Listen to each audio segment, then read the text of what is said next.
आदाब नाजरीन, आजाद नेशनल में आपका खैर मकदम है। मैं हूं आपका मेजबान सिराज नदवी, हाजिर हूं मैं आज की अहम खबर के साथ। सीवान जिला से और सदर सीवान के जो आए हुए हमारे साथीगण हैं, वो सब लोगों का आज हमारे जन सुराज कार्यालय में और जन सुराज परिवार में हार्दिक स्वागत और अभिनंदन है। हमारे जन सुराज के प्रणेता माननीय आदरणीय श्री प्रशांत किशोर जी आपके बीच में आ चुके हैं और ये आप लोगों को जन सुराज में आने के लिए इनके तरफ से और मैं आप लोगों को कोटि कोटि बधाई और धन्यवाद देता हूँ। तमाम युवा साथियों को मैं आजल अली की तरफ से शुक्रिया अदा करता हूँ, अभिनंदन करता हूँ। मंच पर विराजमान जो हमारे पार्टी के मुखिया और जन स्वराज के अध्यक्ष माननीय प्रशांत किशोर जी के नेतृत्व में हम लोग आज तमाम लोग यहाँ पे उपस्थित होते और इस पार्टी को ग्रहण करने वाले हैं सदस्यता, और जिसमें हमारे नजरुल इमाम साहब, मोहम्मद शाकिर साहब, रानू अभिनव जो वार्ड पार्षद भी हैं और जन स्वराज के प्रदेश कार्यकारिणी समिति भी है, और हमारे हामिद शाह हैं और इगलाक साहब हैं। आप तमाम लोगों को मेरे तरफ से शुक्रिया और अभिनंदन करता हूँ। शुक्रिया।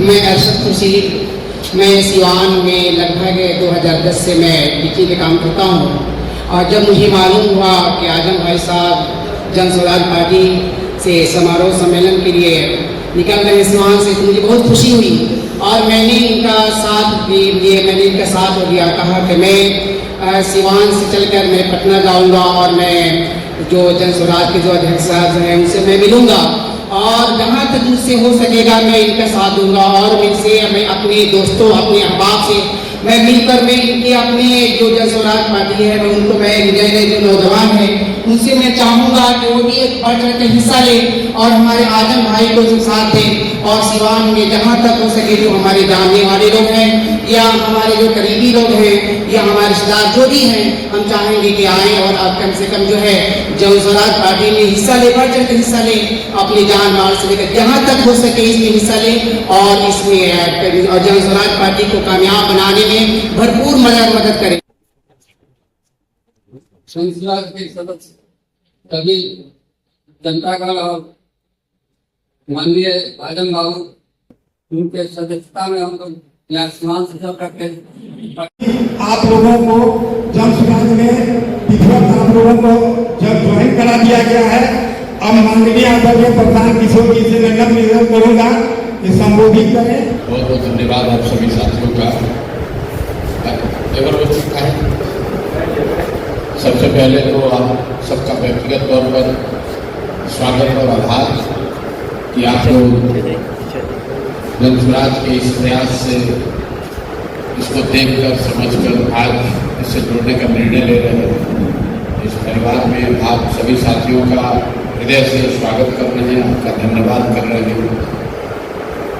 पिछले 2-2.5 वर्ष से जो हम लोग ये प्रयास शुरू किए हैं, इसका एक और एकमात्र उद्देश्य बिहार में सुधार है, बिहार में व्यवस्था का परिवर्तन है। जन स्वराज शुरू करने के पीछे हम लोगों का लक्ष्य एमएलए एमपी बनना नहीं है, मंत्री बनना नहीं है। अगर एमएलए एमपी बनना होता तो किसी भी दल से किसी भी राज्य में जाकर एमएलए एमपी हम बन सकते हैं, लेकिन बिहार में ये प्रयास इसलिए शुरू किया है कि इसी मिट्टी में हम लोग का जन्म हुआ है, यहीं पर हम लोग पले बढ़े हैं, ऊपर वाले की कृपा से कुछ जीवन में हासिल हो गया है। तो हम लोगों का ये फर्ज है कि जो राज्य दूसरे राज्यों के मुकाबले, जिस राज्य के लोग दूसरे राज्यों के लोगों के मुकाबले पीछे छूट गए हैं, उनके बेहतरी के लिए कुछ न कुछ किया जाए। ये सिर्फ राजनीति नहीं है। अगर आप किसी धर्म के मानने वाले हैं तो आपके धर्म में भी ये बात, आपके दीन में भी ये बात बताई गई है। अगर आप सामाजिक तौर पर जागरूक हैं तो भी आपकी ये जिम्मेवारी है, और अगर आप राजनीतिक तौर पर सही कार्यकर्ता हैं तो भी आपकी जिम्मेवारी है। राजनीति जो है वो सिर्फ चुनाव लड़ने का जरिया नहीं है। राजनीति समाज में लोगों की आवाज़ बनने का भी जरिया है, जो कमजोर है उसकी मदद करने का भी जरिया है। आज़ादी से पहले जितने लोग इस देश में राजनीति में आए, जिसको भी आप बड़ा नेता जानते हैं, पढ़ते हैं, सुनते हैं जिसके बारे में, वो लोग कभी जीवन में एमएलए एमपी नहीं बने, कभी वो एमएलए एमपी नहीं बने। इसका मतलब ये नहीं है कि समाज पर उनका प्रभाव नहीं रहा, इसका मतलब ये नहीं है कि उन्होंने समाज को, देश को, लोगों को दिशा नहीं दी। तो कई बार आदमी को लगता है कि भैया एमएलए बन पाएंगे कि नहीं, चुनाव जीत पाएंगे कि नहीं। उस सबसे बड़ी बात यह है कि क्या समाज के लिए आवाज बन पाएंगे कि नहीं।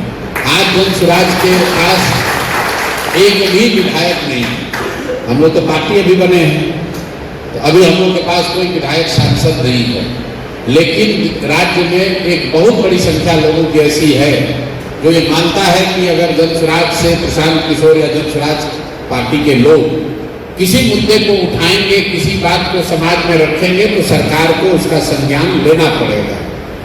वो ताकत उन लोगों की है जो हजारों लोग, कार्यकर्ता, साथी, मित्र, दोस्त जो इससे जुड़े हैं, इस व्यवस्था को बनाने में अपना कंधा लगा रहे हैं। और जब भी आप समाज में जाएंगे, लोग आपसे बात करेंगे, भैया कितना दिन लगेगा, कब जीतोगे, कब हारोगे, समीकरण कैसे बनेगा, आप उसको एक ही जवाब दीजिए, एक बार परिणाम को किनारे रख दिया जाए।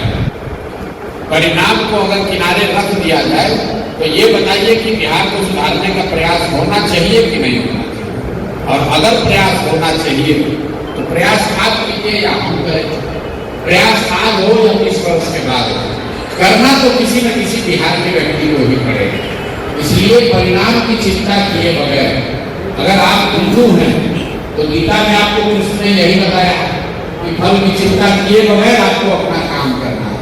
अगर आप इस्लाम के मानने वाले हैं तो आपके दीन में भी ये बात बताई गई कि हक और तादाद में आपको हक के साथ खड़ा होना है, जो सही है उसके साथ खड़ा होना है। तादाद की चिंता कीजिएगा कि भीड़ किधर है, जीतेगा कौन, तो कभी भी आपका भला नहीं हो सकता है। और जो लोग भी इस्लाम को मानने वाले हैं उनको ये बात ताकीद की गई है कि आपको हमेशा हक के साथ खड़ा होना है, बातिल के साथ खड़ा नहीं होना है। तमाम छोटी बड़ी खबरों के लिए बने रहे हमारे साथ और हमारे YouTube चैनल आजाद नेशनल इसको लाइक, सब्सक्राइब, शेयर जरूर करें। साथ ही हमारे Facebook पेज को फॉलो, लाइक और शेयर करना न भूलें।